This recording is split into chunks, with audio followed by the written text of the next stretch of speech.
అండగా ఉంటుందని మచిలీపట్నం వైసీపీ అభ్యర్థి పేర్ని కృష్ణమూర్తి అన్నారు. తల్లి జయసుతో కలిసి ఆయన నామినేషన్ దాఖలు చేశారు. కన్యకా పరమేశ్వరి ఆలయం నుండి ఆర్డీఓ ఆఫీస్ వరకు వైసీపీ శ్రేణులతో కలిసి భారీ ర్యాలీగా బయలుదేరి నామినేషన్ వేశారు ఆయన. మాజీ మంత్రి వైసీపీ ఎమ్మెల్యే పేర్ని నాని కుమారుడైన నేను యుక్త వయసులో రాజకీయాల్లోకి వచ్చి తొలిసారి మచిలీపట్నం అసెంబ్లీకి పోటీ చేయడం తన అదృష్టమని అన్నారు. ప్రజలకు ఏం కష్టం వచ్చినా చెప్పుకోవడానికి నా ఇంటి తలుపులు ఎప్పుడూ తీసే ఉంటాయని పేర్ని కృష్ణమూర్తి తెలిపారు.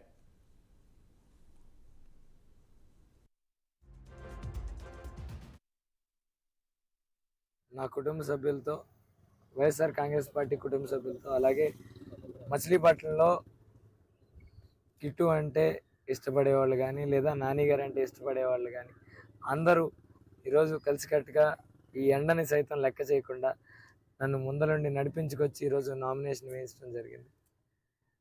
ఈరోజు ఎంత ఎండ ఉందో నాకు తెలియదు, కానీ వాళ్ళందరి అభిమానం చూసి ఎండ కూడా నాకు ఉన్నట్టు కూడా అనిపించలేదు. అంత ప్రేమతో నన్ను ఈరోజు మేము నీకు కొన్నామని ముందరుండి నడిపించుకొచ్చి తీసుకొచ్చి నామినేషన్ వేసిన ప్రతి ఒక్క కుటుంబ సభ్యుడికి పేరు పేరున ధన్యవాదాలు తెలియజేసుకున్నాను. అలాగే మీ అందరి మద్దతు, జగన్మోహన్ రెడ్డి గారిని ప్రేమించే మీ అందరి మద్దతు నాకు మరియు ఎంపీగా నిలబడుతున్న సింహాద్రి చంద్రశేఖర్ గారికి ఎప్పుడు ఎల్లప్పుడూ ఉండాలని, మీరు ఫ్యాన్ గుర్తుపై ఓటేసి మమ్మల్ని ఆశీర్వదించాలని అందరికీ తెలియజేసుకున్నాను.